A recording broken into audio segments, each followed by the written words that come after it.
Bien, ahora sí, vamos a intentar reconectar con Juan Carlos Schmitt. ¿Nos escucha, Juan Carlos? Sí, sí, lo escucho perfectamente. Bueno, muy bien. Acá Nicolás Balinotti, Diego Zucalesca le dan la bienvenida a 14 bis. Gracias por estar del otro lado. Nico, vos tenías la primera pregunta, reiteramos. Así lo que A ver, Juan Carlos, ¿qué tal? ¿Cómo le va? Un gusto tenerlo acá y le había preguntado qué iba a pasar en la Confederación del Transporte, porque ya tengo entendido que hay fecha prevista de recambio de autoridades. Quería ver si es que iba a continuar usted o tiene previsto dejar el lugar de esta estratégica central sindical. No, nosotros efectivamente vamos a una publicación seguramente la semana que viene para la renovación de autoridades al final de septiembre, principio de octubre. Bueno, vos sabés, Balinotti, es de manual lo que te voy a contestar. La voz y la resolución la va a tener el Congreso. Yo, si hay una lista de unidad, no tengo ningún inconveniente en seguir al frente, pero yo espero que haya un consenso alrededor de todo esto, porque he manifestado en más de una oportunidad que ya he hecho mi contribución tanto a la Confederación General como también ante este organismo. Juan Carlos, ¿nos escucha bien? Sí, te escucho. A ver, usted dice que ya hizo su contribución tanto en la CGT como en este organismo. Tengo entendido que hace unas semanas hubo una reunión con algunos dirigentes de la CGT y usted planteó una suerte de necesidad de recambiar algunas caras en la conducción de la central obrera, ya sea tanto de la CAT, del transporte, como de la CGT. ¿Fue así? Sí, exactamente. He efectuado eso como para que haya una firme voluntad de hacer una renovación de los personajes y de los actores que hemos estado en el candelero en los últimos 20 y pico de años, ¿no? Pero esto lo tiene que resolver el conjunto de delegados congresales en ambas instituciones, ¿no? Tanto en la CGT como en la CAT. Juan Carlos, de irse, ¿con qué pendiente se va? Bueno, yo no quiero contestar con una frase hecha, pero indudablemente nosotros, como actores sociales de la historia de este país, creo que tenemos el gran pendiente de no haber podido tener una sociedad más igualitaria, más solidaria, con mayor justicia social. Es cierto que no depende únicamente de nuestro papel, de nuestro rol, pero no podemos quitarle el cuerpo a un desafío gigantesco como eso. Tenemos un país con llagas sociales muy dolorosas frente a nosotros. Y de alguna manera creo que eso nos interpela, ¿no? Juan Carlos, aprovecho esto porque está hablando usted fue uno de los dirigentes sindicales que ayudó y que allanó el camino para que los movimientos sociales y los gremios actúen de manera coordinada, ¿no? Tengo entendido que el último 9 de julio usted estuvo en algo que antes, en el viejo sindicalismo, era algo común, que era, por ejemplo, hacer ollas populares, ayudar a la gente sin trabajo, no solamente representar al que tiene un empleo formal, sino también a aquellos que no lo tienen. Y que ese debate se dio en la CGT, teniendo en cuenta que usted puso como ejemplo lo que había hecho con su gremio, que el 9 de julio estuvieron en una jornada social con gente carenciada, mientras que en la CGT no habían habido ni siquiera un comunicado por el Día de la Independencia. Sí, lo que ocurre es que es bueno aclarar esto, Nicolás. Cuando había ollas populares al frente que lo hacían los sindicatos, era porque se cerraban las fábricas, era porque se caía el empleo, y no porque había que darle de comer a la enorme legión de pobreza que hay en este país. Y creo que esta es una aclaración que vale. Aquello tenía la intencionalidad de volver a la normalidad de tener un país con fábricas abiertas, con empleo, con justicia social. Mientras que ahora hacemos la olla popular para darle de comer a la cantidad de gente que está fuera de cualquier circuito. Y que indudablemente la solución no es esa. Creo que el país y la política La solución no va por allí, porque si los que trabajan y los que contribuyen van a tener que sostener a la inmensa mayoría de los que están fuera del sistema, en algún momento esto va a entrar en crisis. Por lo tanto, la política tiene la responsabilidad de encontrarle otro camino distinto a esto, ¿no? Ahí, Juan Carlos, es interesante lo que dice, porque la realidad usted dice, bueno, porque en algún momento esto va a entrar en crisis. Bueno, evidentemente ya estamos en crisis hace muchos años, que evidentemente el reparto cada vez se da entre más personas y son menos los que aportan para ese reparto. Y ahí le quiero preguntar qué grado de responsabilidad tiene usted. Es cierto, ¿no? Ustedes ustedes como el sindicalismo en general, digo, ¿no? No tienen la responsabilidad de llevar adelante un país, pero son un actor importantísimo en que esto salga adelante. Entonces le quiero preguntar ahí qué responsabilidad tienen ustedes. Y si ustedes ve una mirada más moderna en este sentido, porque evidentemente yo justo antes del programa repasaba una declaración de Pepe Mujica, quien obviamente no vamos a desconocer, es socialista, se reconoce como tal, y en la entrevista que la dice en 2015 dice: yo soy socialista pero no soy bobo, yo necesito que al capitalismo, a los capitalistas les vaya bien, porque hacen algo que yo no puedo hacer, y cuanto mejor les vaya a ellos, más impuestos cobro para después repartir. Sin embargo, acá da la sensación que esa mirada no se tiene. Es que no se tiene, porque acá a los que tienen mucho dinero le va muy bien, y cada vez acumulan más ganancias, y a los que quedaron afuera y pobres se vuelven más pobres. Es decir, que sí, yo también escuché lo que dice Pepe Mujica. El problema es que la Argentina tiene unas especiales características alrededor de todo eso, ¿no? Este es uno de los países, yo diría que toda América Latina, pero este es uno de los países donde hay una alta evasión fiscal en muchos sectores.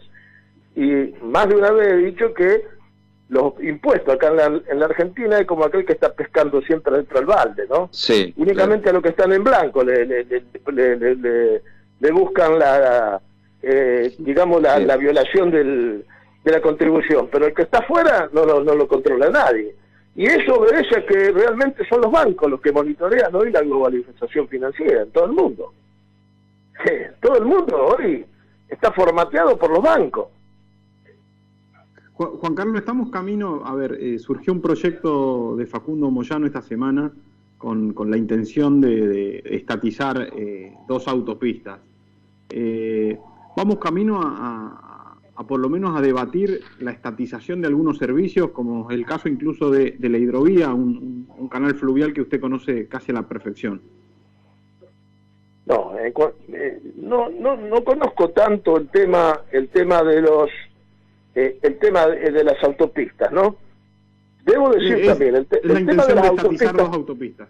El tema de las autopistas terrestres, debo decir algo.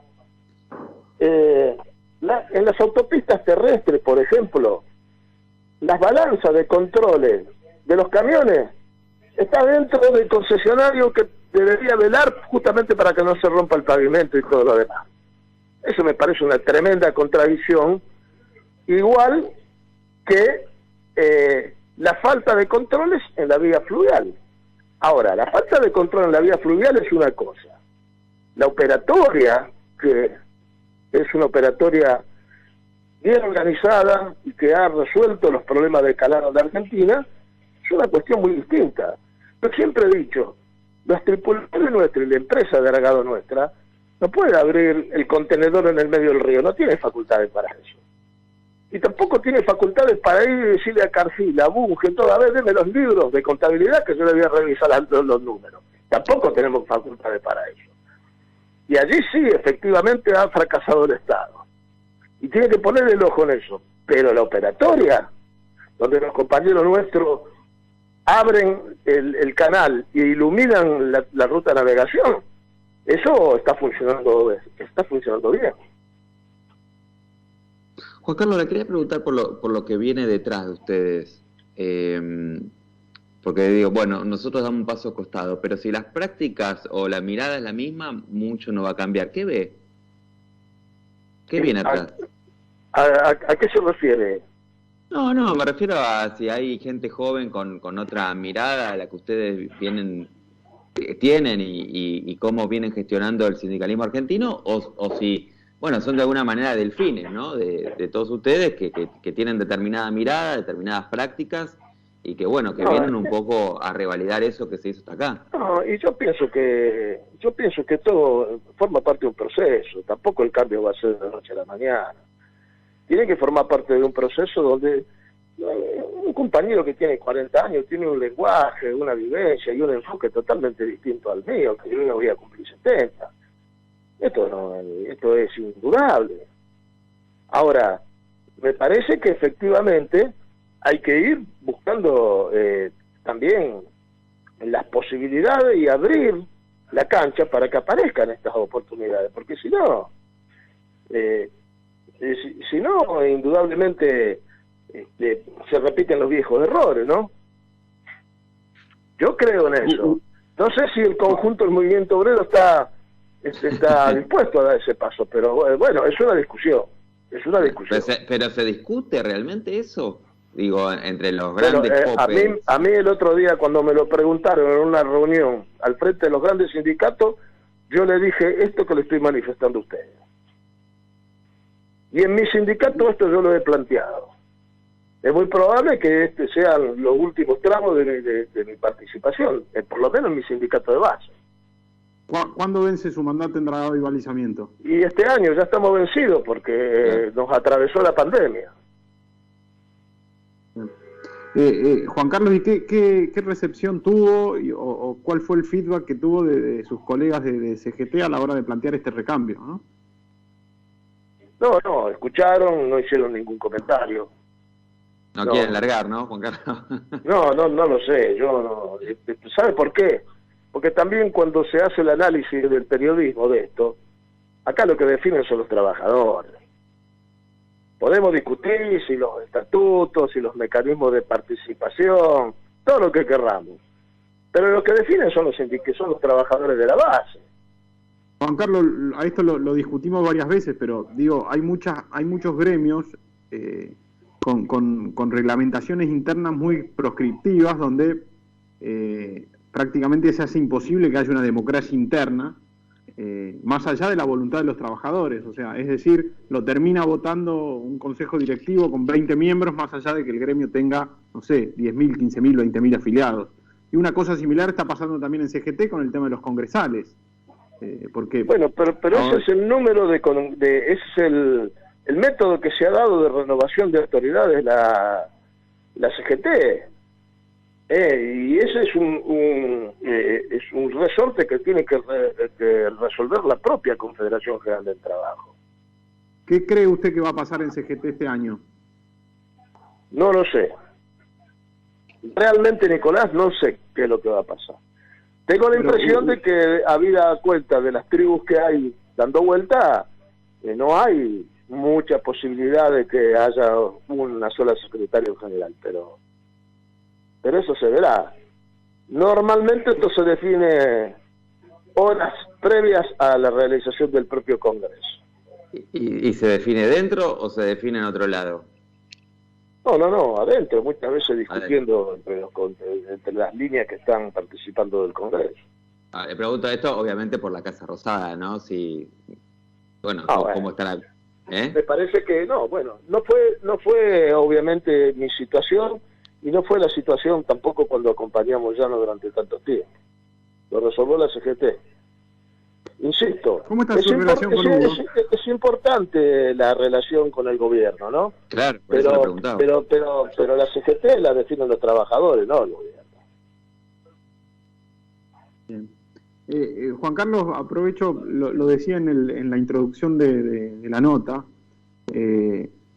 que muy oportuna esta entrevista, teniendo en cuenta que usted es de Santa Fe y que también es un hombre de la política en Santa Fe, porque su nombre siempre dio vueltas a la hora de las candidaturas.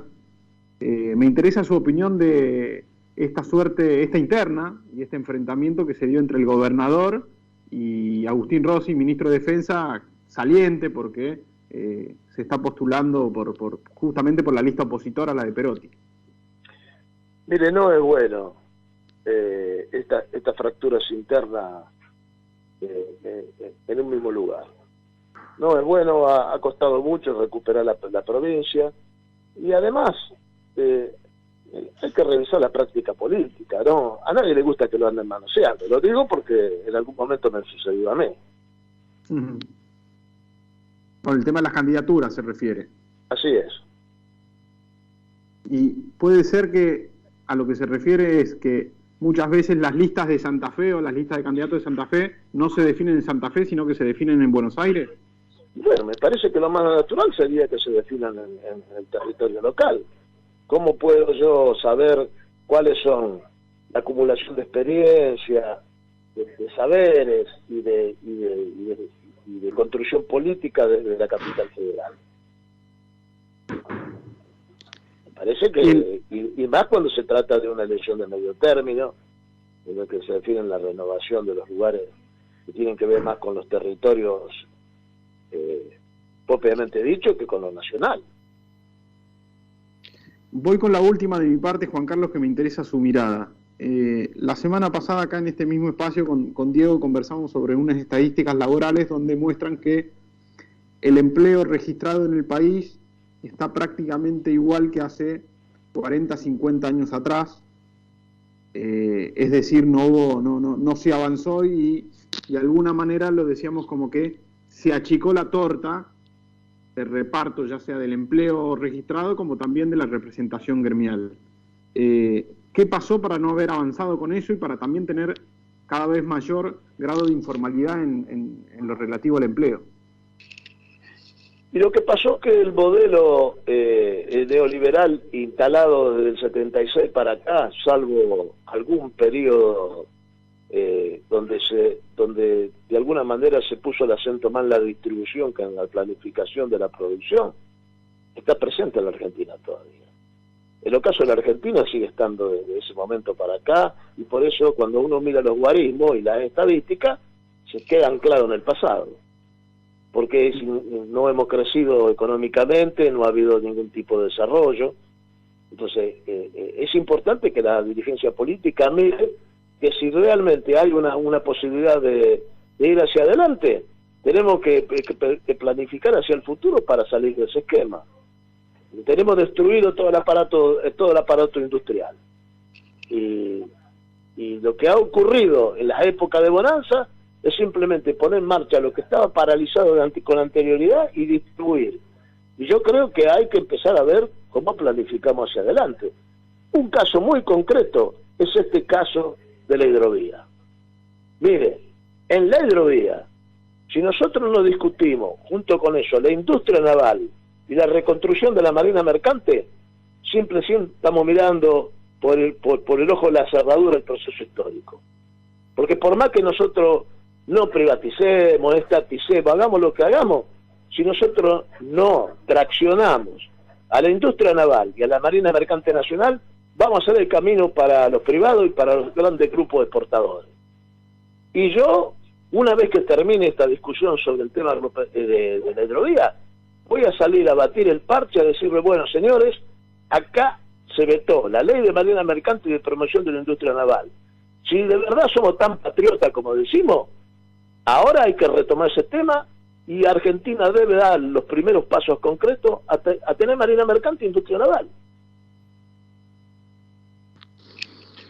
Bueno, Juan Carlos, no sé, yo tengo una mirada un poco crítica en general porque siento que no me queda muy claro cuál es el modelo, que cuando se dice este es el modelo que nos trajo hasta acá y cuál sería la opción que tenemos, teniendo en cuenta es que está bien que no lo tenga claro, porque no tiene claridad.